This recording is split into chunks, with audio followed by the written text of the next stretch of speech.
आपको बता दें कि जम्मू कश्मीर में 3 चरणों में 18 सितंबर, 25 सितंबर और 1 अक्टूबर को चुनाव होंगे और नतीजे 4 अक्टूबर को आएंगे। तनवीर, आपको पता है इंडिया जो है वो जम्मू कश्मीर के अंदर असेंबली इलेक्शन करवाने जा रहा है। इंडिया ने कश्मीर में होने वाले इलेक्शन की डेट भी डिक्लेयर कर दी है। क्या लगता है, क्या इंडिया कामयाबी के साथ, जिस तरह उन्होंने आर्टिकल 370 जम्मू कश्मीर से रिमूव किया, उसी की तरह असेंबली इलेक्शन करवाने में इंडिया कामयाब हो पाएगा?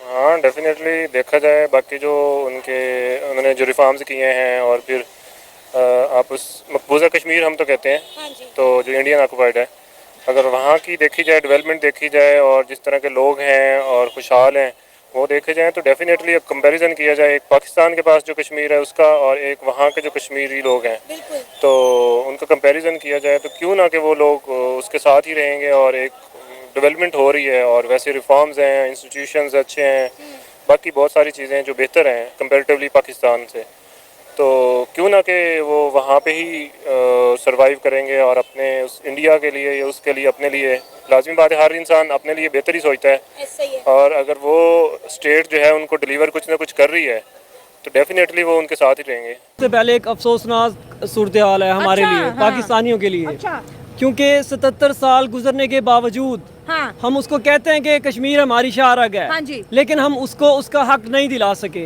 ये सबसे बड़ी हमारी एक नाकामी है। हम इसको इंटरनेशनल लेवल पर, उस लेवल पर हल नहीं करवा सके। अब आप देखें कि इंडियन गवर्नमेंट जम्मू कश्मीर के लोगों को कितना फैसिलिटेट कर रही है। वहाँ पे आप देखें कि कौन सी फैसिलिटीज नहीं है जो होनी चाहिए। उसके बरक्स आप आज़ाद कश्मीर से हैं, आप खुद देख लें कि आज़ाद कश्मीर को क्या दे रही है पाकिस्तान की गवर्नमेंट। मेरे हिसाब से तो उन्होंने कुछ नहीं दिया, क्योंकि आप खुद हिसाब लगा लें इस चीज़ का कि इंडिया जो है वो उनकी गवर्नमेंट जो है वो तो उनको दे रही है, मतलब वो हम उन्हें समझ रहे हैं कि वो गुलाम है, लेकिन उनसे अगर पूछे जाए वो कह रहे हैं कि हम यहाँ खुश हैं। अगर हमको पूछा जाए तो वो हम कहते हैं नहीं, हम खुश नहीं हैं, हमें आज़ादी चाहिए। देखिए, हम जिसे कहते हैं आज़ाद कश्मीर, उसको आज़ादी चाहिए, लेकिन जिसको हम कहते हैं मकबूजा कश्मीर, उसको आज़ादी नहीं चाहिए। ये क्या बात हुई? क्योंकि उन्हें वो गवर्नमेंट दे रही है, फैसिलिटीज़ जो है उनको मुहैया कर रही है, हमें नहीं दे रही ना पाकिस्तान। हम इसलिए कह रहे कि हमें आज़ादी चाहिए। ये छोड़ दें झूठी बातें, ये छोड़ दें कि कश्मीर बनेगा पाकिस्तान। और भाई क्या किया आपने? चौधरी साहब इधर आओ ना, क्या किया आपने? क्या करके दिखाया कश्मीर के लिए आपने? सिर्फ झूठे वादे, ये झूठी कस्में, या हमेशा हमारा दिमाग आपने कश्मीर में लगा के रखा? कुछ करके दिखाया इतने सालों में? और 77 सालों में हमें कश्मीर लेके दिखाया आप लोगों ने? कहते हैं कि कश्मीर बनेगा पाकिस्तान, और जो भाई पाकिस्तान कश्मीर है उसे तो बना के दिखा दो, उसे तो डेवलप करके दिखा दो। इंडिया में जो इलेक्शन थे उससे कुछ ही टाइम पहले प्राइम मिनिस्टर नरेंद्र मोदी श्रीनगर में भी गए थे और कश्मीर में भी गए थे, और श्रीनगर में जाके उन्होंने एक स्टेटमेंट दी थी, एक प्रॉमिस किया था कि कश्मीर में जल्द वो इलेक्शन करवाएंगे। इधर पाकिस्तान में हम 4G को तरस रहे हैं, इस टाइम 4G सही नहीं चल रहा, उधर 5G चल रहा है। हिंदुस्तान में 5G चल रहा है, वही 5G उनके कश्मीर में चल रहा है। ये इलेक्शन इस तरह नहीं है जैसे पाकिस्तान में अलग इलेक्शन होते हैं, हमारे कश्मीर में अलग इलेक्शन होते हैं, उधर का वज़ीर आज़म अलग होता है, इधर का वज़ीर आज़म अलग होता है। ये पता नहीं क्या चीज है, इसकी मुझे भी आज तक समझ नहीं आई। लेकिन हिंदुस्तान में उन्होंने एक ही इलेक्शन करवाना है, एक ही वज़ीर आज़म होगा, एक ही झंडा होगा, एक ही मुल्क होगा, ये चीज समझ आती है। लेकिन जिस तरह वहाँ पे इंडिया वहाँ के लोगों को फैसिलिटेट कर रहा है, वहाँ पे G20 की मीटिंग हो रही है, जिस तरह वहाँ से टूरिज्म आ रहा है, जितना इंडिया डेवलपमेंट कर रहा है, इंडिया पूरी दुनिया को ये बावर करवा चुका है कि कश्मीर उनसे बिलोंग करता है। मुझे बताएं, आज़ाद कश्मीर हमारे साथ है? हमारे साथ है ना? आज़ाद कश्मीर हमारे साथ है। फिर वो आज़ादी किससे मांगते हैं? देखिए, इलेक्शन होने के लिए अनाउंस कर दिया है इंडियन गवर्नमेंट ने, इंडिया के सुप्रीम कोर्ट ने जो है इलेक्शन के लिए अनाउंस कर दिया है कि कश्मीर में हम प्रॉपर इलेक्शन करेंगे और करके दिखाएंगे। उन्होंने चैलेंज किया इस चीज को लेके। देखिए, आपने 14 अगस्त पे देखा होगा कश्मीर में कितनी बड़ी रैली निकली, एक दुनिया का सबसे बड़ा ब्रिज, उसके ऊपर सबसे बड़ा झंडा जो है लहराया गया, अवामी रैली हुई। ये कश्मीर के बीच में आपको बता रहा हूँ 2400 मीटर का वो एक प्रॉपर जुलूस था प्रॉपर ना, उसके ऊपर दिखाया गया। यानी कश्मीर की हैसियत चेंज होते हुए हमें नजर आ रही है। इंडिपेंडेंस डे देखा, 15 अगस्त इंडिया का यौम आज़ादी, जम्मू कश्मीर के अंदर आपको कोई एक नारा सुनने को मिला हो कि कश्मीर बनेगा पाकिस्तान? वहाँ पे जो नारे थे वो ये थे, भारत माता की जय, वंदे मातरम। वही बात है ना, उन्हें हर चीज़ वहाँ पे मुयस्सर है, हमें नहीं मुयस्सर हो रही।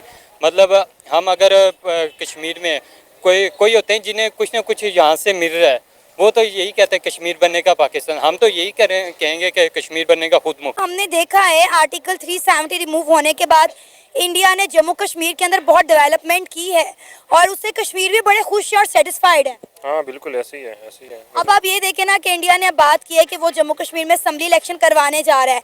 उससे पहले अगर हम बात करें तो जम्मू कश्मीर में बहुत ज़्यादा जो है वो अटैक्स हो रहे थे। आपकी तो जीत है क्योंकि उन्होंने लॉन्ग टर्म प्लानिंग किया इसके ऊपर। अच्छा, ठीक है। इस सिस्टम को उन्होंने इंजेक्ट करने के लिए वहाँ पे अपने लोगों को पहले लाकर बसाया है। आर्टिकल हटाया 370 हटाया जी है, बिल्कुल, जिसको आप हमारे सामने तकरीबन 2 साल से कुछ ज्यादा हो 2019 गया से है, हुआ, ठीक है, तो ज्यादा हो गया है। तो 5 उसमें हम फिर भी उस लेवल पर इस मसले को नहीं लेकर गए। तकरीबन 10 साल के बाद जम्मू एंड कश्मीर में इंडिया की तरफ से इलेक्शंस की अनाउंसमेंट हो चुकी है कि 18 सितंबर से 3 फेजेस में कश्मीर में इलेक्शन होने जा रहे हैं। इसके ऊपर आबिद अली भाई से बात करेंगे कि अगर ये इलेक्शन होते हैं और इसमें टर्नआउट ज़्यादा आता है, 50% से ज़्यादा आता है, जो अवाम है, पब्लिक है, पार्टिसिपेट करती है डेमोक्रेटिक जो प्रोसेस है इसमें, तो इसका क्या मतलब होगा? पाकिस्तान का जो स्टांस है वो तो बिल्कुल ही फोत हो जाएगा, बिल्कुल ही मर जाएगा दुनिया के सामने। तो वहाँ पे इलेक्शन हो जाएंगे और पाकिस्तान जब ये नारा लगाएगा कि कश्मीर हमारा है, कश्मीर में जुल्म हो रहा है, तो वेस्ट कहेगा कि भाई कश्मीर के अंदर तो डेमोक्रेसी है, कश्मीर के अंदर तो मसले का हल वोट दे के हो रहा है। तो ये पाकिस्तान कैसी बात कर रहा है?